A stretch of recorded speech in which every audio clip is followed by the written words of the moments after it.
Presiding Officer, I'd like to report back to Parliament on the outcome of the Rio+20 summit, which I attended. This is an immensely valuable event for the Scottish Government to participate in, once again contributing to a major international conference where the subject of debate was the vital sustainability and climate change agenda.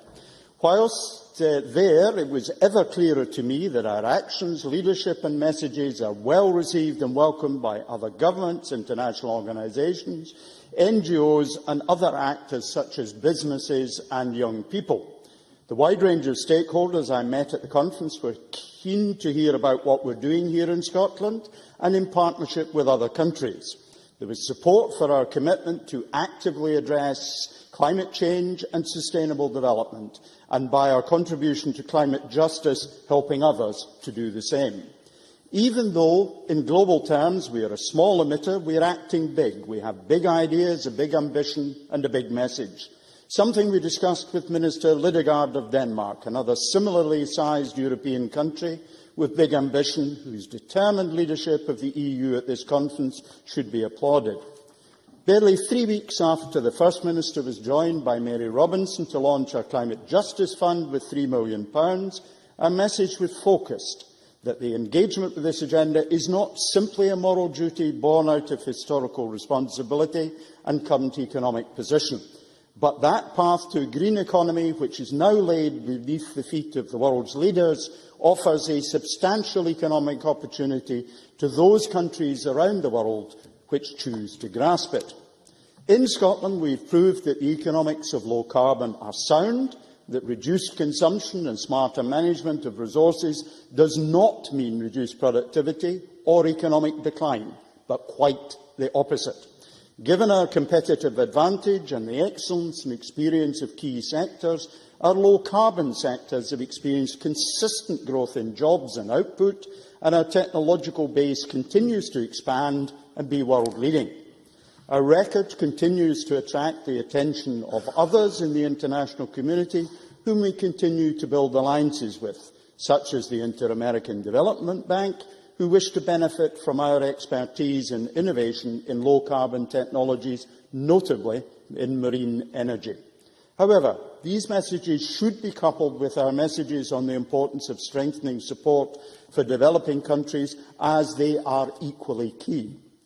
I had the opportunity to speak in Rio about our climate justice agenda at a UNITAR CFAL event, where I spoke about our new fund and its objectives of providing poor and vulnerable communities with projects that address climate adaptation solutions that should result in climate change-resilient legacies in those communities. I was also able to confirm the latest funding through the International Development Fund of 3 new projects in sub-Saharan Africa. The 3 projects, totalling £4 million investment over 3 years, will contribute to work in Rwanda, Tanzania and Zambia. I was also delighted to be able to build on discussions at previous conferences with the delegation of the Government of Malawi, where I took the opportunity to discuss strengthening our existing relationship and to follow our funding of £3 million in recent years for community solar and community renewables. We made an offer, which was accepted, of practical assistance to their development of policies on climate change and renewable energy.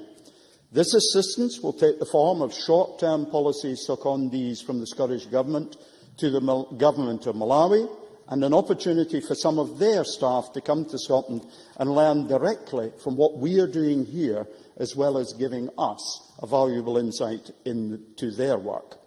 The overall programme for the conference was extremely full. I attended numerous events, participated in panels and programmes, met many people in the margins and held specific bilaterals with a number of important stakeholders, including the Inter-American Development Bank and the Climate Group. Building on a meeting between the First Minister and Ban Ki-moon in Abu Dhabi earlier this year, I met the UN Assistant Secretary-General, Bob Orr, who is responsible for policy coordination and strategic planning. During that meeting, we discussed the contribution Scotland can make to Ban Ki-moon's Sustainable Energy for All initiative.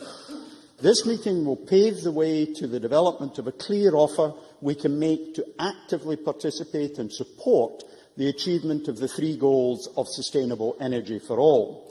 The first is ensuring universal access to modern energy services. The second, doubling the rate of improvement in energy efficiency.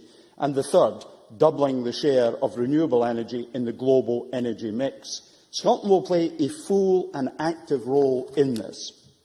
On the wider issue of the conference itself, it is fair to say that I was deeply disappointed that there was not more agreement on a more ambitious programme.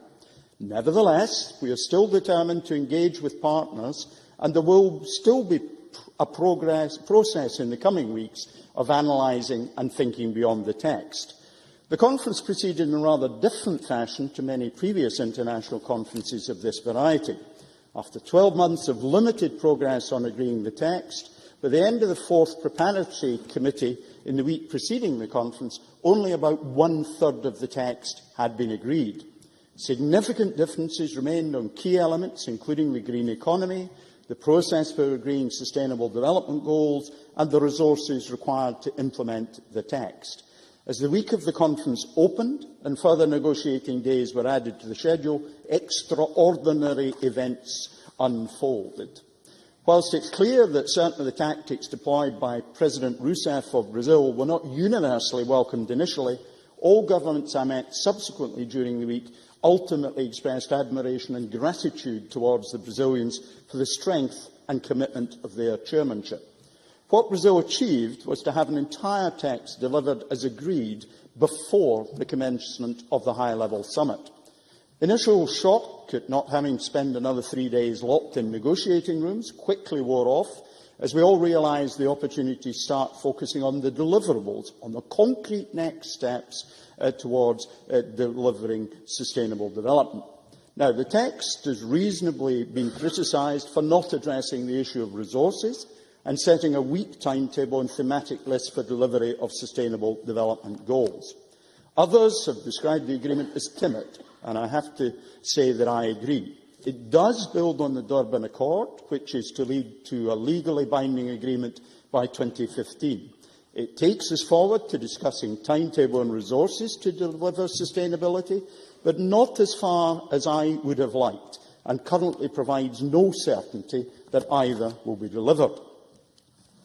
The Brazilian text and leadership enabled heads of delegation and ministers to begin to address what each country in the world must now do, and what resources might be available in order to implement the programme and build towards a complete post-2015 framework, which will now include the second phase of Millennium Development Goals, a new legally binding framework on climate change, and, as a result of the Rio+20 conference, sustainable development goals. The world no longer needs to rely upon the traditional leaders of opinion. Although the role of the EU and its member states continues to be important, we can now look wider for sources of progress. And that is something that we are working on, building partnerships with colleagues in Malawi and the Maldives, among others, as well as continuing to work with our European partners. When this Parliament debated the Rio+20 summit on the 30th of May 2012, much was said about the preparations and expectations for Rio. I very much welcome the unanimity of support this Parliament showed for my participation in Rio. I am also grateful to the many NGOs and businesses around Scotland which provided support to my programme by recommending side events, facilitating my direct participation in them and offering briefing. In spite of our disappointment that the summit did not deliver more, it is vital that we maintain and build on our work so far. I trust that all parties will join with me in ensuring that Scotland makes a full and positive contribution to delivering the outcomes of Rio+20, supporting other ambitious nations around the world. Presiding Officer.